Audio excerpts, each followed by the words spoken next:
কেসরির বোনের বিয়ে ছিল। ওকে কিছুদিনের মধ্যেই মায়ের কাছে যেতে হতো।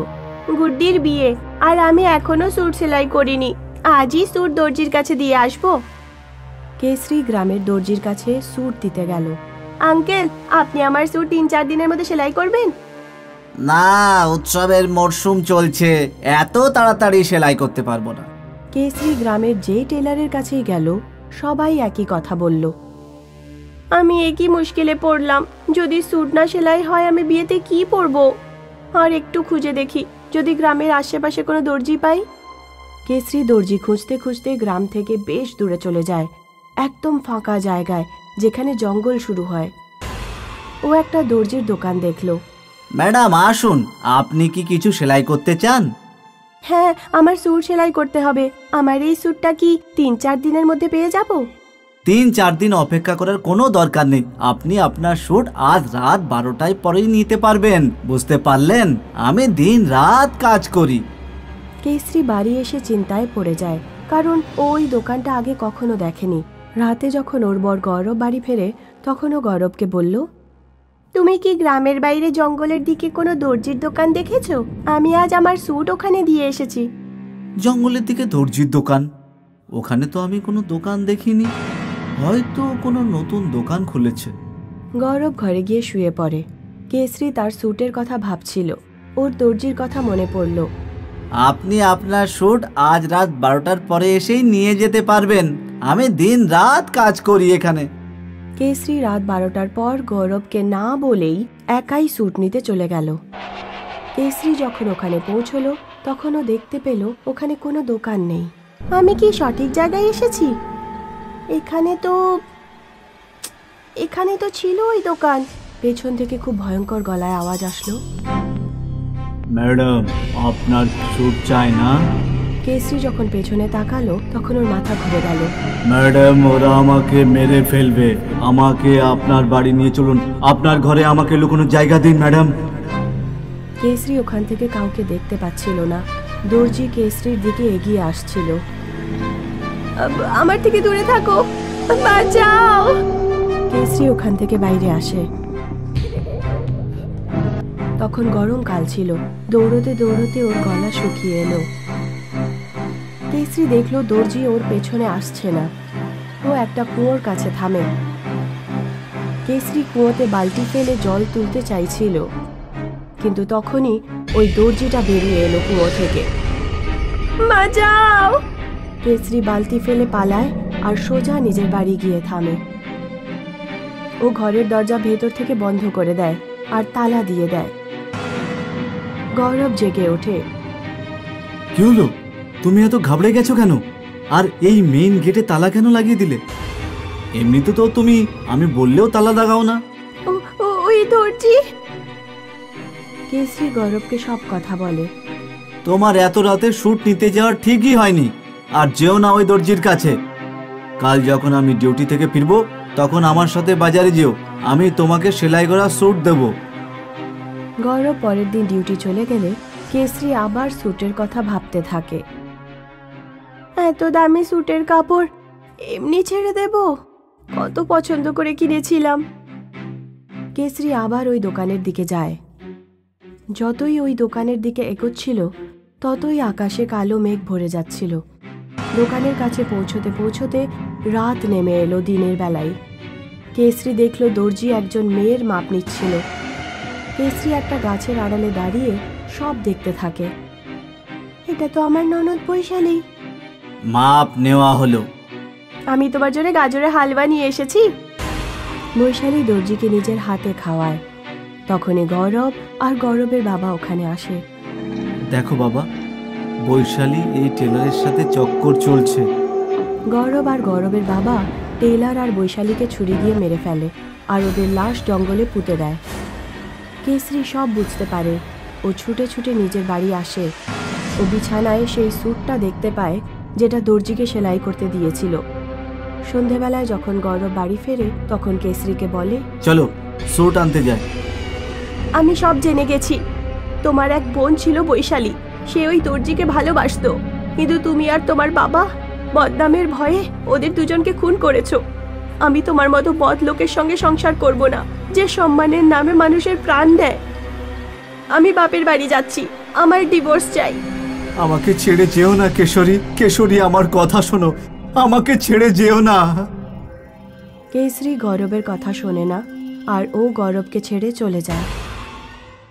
শান্তিপুর নামের একটা গ্রামে মীরা নামের একটা মেয়ে থাকত। মীরার মুখটা অর্ধেকটা পোড়া ছিল, তাই ও অর্ধেকটা মুখ ঢেকে বাড়ি থেকে বাইরে বেরোতো। আরে ওই দেখ, অর্ধেক পোড়া মেয়েরা মন্দিরে যাচ্ছে নিজের রাধেশ্যামের পুজো করতে। ওর পুরো চেহারাটা কখনো না কখনো তো আমি নিশ্চয়ই দেখব। এই শাবানা বিউটি পার্লার যায়, শাবানা বিউটি পার্লারে একবার খোঁজ নিতে হবে যে ওর চেহারাটা ঠিক কেমন। রাহুল আর প্রদীপ ধনী ব্যবসায়ীর ছেলে ছিল। ওরা বেশিরভাগ সময় মীরাকে বিরক্ত করত। মীরা ওদের কথায় কান দিত না আর চুপচাপ নিজের রাস্তায় চলে যেত। মা, আমি কলেজে যাচ্ছি, বিকেলে 3টে থেকে 6টার শিফটে আমার পরীক্ষা আছে। বাবা ছাতাটা নিয়ে যা, খুব মেঘ করেছে। ছাতা নিয়ে কাজ নেই মা, ছাতা নিয়ে কোথায় ঘুরবো? মীরা ওই দিন বিকেলে পরীক্ষা দিয়ে ফেরার পর যখন কলেজ থেকে বেরিয়ে এলো, খুব জোরে বৃষ্টি শুরু হয়ে গেল। কয়েক ঘন্টা ও একটা দোকানে দাঁড়িয়েছিল। রাতে যখন বৃষ্টি থামলো তখন মীরা তার বাড়ির দিকে রওনা দিল। রাস্তায় জল জমেছিল, এই জন্য রাস্তাঘাট ফাঁকা ছিল। হঠাৎ মীরাকে কেউ ছোট্ট একটা পাথর ছুঁড়ে মারল। কে ওখানে? মীরা তাড়াতাড়ি এগিয়ে যেতে লাগলো। হঠাৎ রাহুল আর প্রদীপ ওর সামনে চলে আসে। আজকে আমরা তোর পুরো মুখটা নিশ্চয়ই দেখব। অন্যদিকে মীরার মা মীরার জন্য অপেক্ষা করছিল। মীরা কয়েক ঘন্টা পরে বাড়িতে ফিরে আসে। ওর মুখটা খুবই বিষণ্ণ ছিল।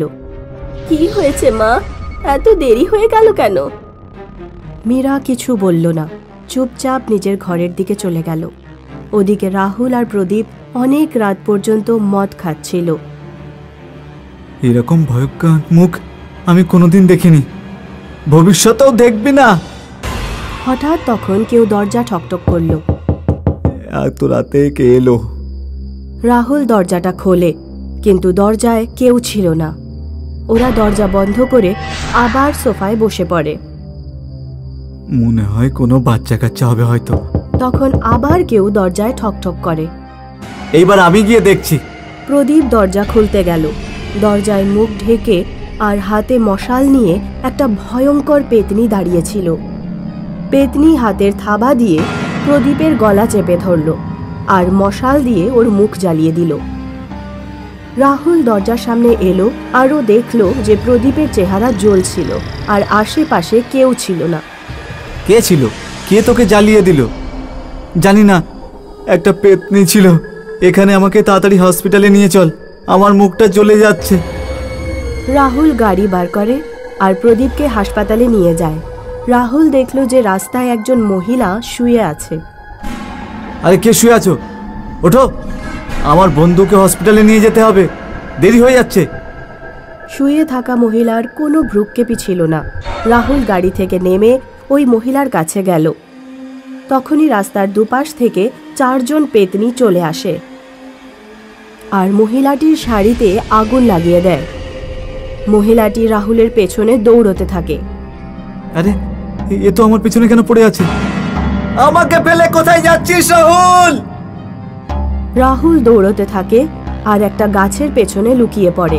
তখন উপর থেকে একটা ভয়ঙ্কর চেহারা ওর সামনে ঝুলে পড়ে।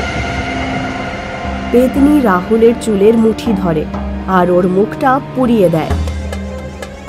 আরে আরে মরে গেলাম রে, মরে গেলাম।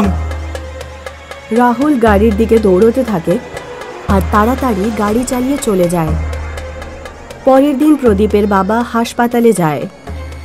তোমাদের দুজনের চেহারা কে জ্বালালো? আমি কিছু জিজ্ঞেস করছি, তোমরা কি কথা বলতে জানো না? তোমাদের এই অবস্থা কে করেছে? আমি কিছুই বুঝতে পারছি না বাবা। আমরা কাল মীরার চেহারা দেখার চেষ্টা করছিলাম, তারপর থেকে কে যেন আমাদের পেছনে পড়ে আছে। প্রদীপের বাবা মীরার বাড়িতে গেল। তোমার মেয়ে আমার ছেলে আর ওর বন্ধুর চেহারা পুড়িয়ে দিয়েছে। আমি এসব কিছুই করিনি। সেদিন রাতে যখন আমি কলেজ থেকে ফিরছিলাম তখন রাহুল আর প্রদীপ জোর করে আমার চেহারা দেখতে চেয়েছিল।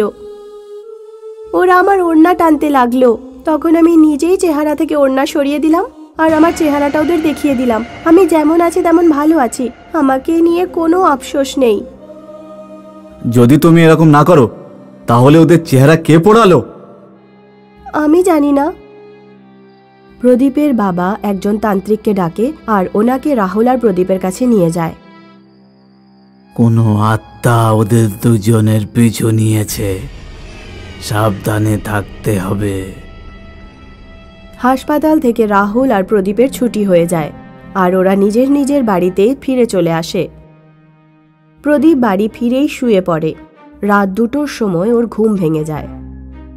ওর বিছানার চারদিকে 4জন পেতনি হাতে মশাল নিয়ে মুখ ঢেকে দাঁড়িয়েছিল। পেতনিরা প্রদীপের বিছানায় আগুন লাগিয়ে দেয়। আমাকে মেরো না, আমাকে মেরো না! প্রদীপ বিছানা থেকে লাফ মারে আর জানালা দিয়ে পালিয়ে সোজা রাহুলের বাড়িতে যায়। রাহুল রাস্তাতেই দাঁড়িয়েছিল। কি, তোমার বিছানাতে কেউ আগুন লাগিয়ে দিয়েছে? হ্যাঁ। দুজনেই শাবানা বিউটি পার্লারে পৌঁছলো। বিউটি পার্লার তখনও খোলা ছিল। কেউ কে আছো? আমাদের সাহায্য করো। হ্যালো, কেউ আছো এখানে? কেউ আছো?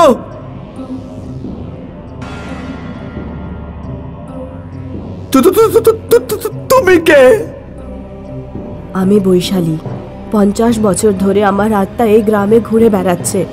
আমিও মীরার মতো অর্ধেক পোড়া অবস্থায় ছিলাম। ওই সময় এই জায়গাটা একটা গ্রাম ছিল। একদিন যখন আমি রাস্তা দিয়ে যাচ্ছিলাম তখন তোমাদের মতো কিছু বাজে ছেলে আমার চেহারা জোর করে দেখার চেষ্টা করছিল। আর যখন আমি চেহারা দেখাইনি তখন ওরা আমাকে তুলে কুয়োতে ফেলে দেয়। আমি সাঁতার জানতাম না আর আমি ডুবে মারা গেছি। পেতনি বিউটি পার্লারের দরজা বাইরে থেকে বন্ধ করে দেয় আর বিউটি পার্লারে আগুন লাগিয়ে দেয়। রাহুল আর প্রদীপ ভেতরে চিৎকার করতে থাকে, বাঁচাও, বাঁচাও!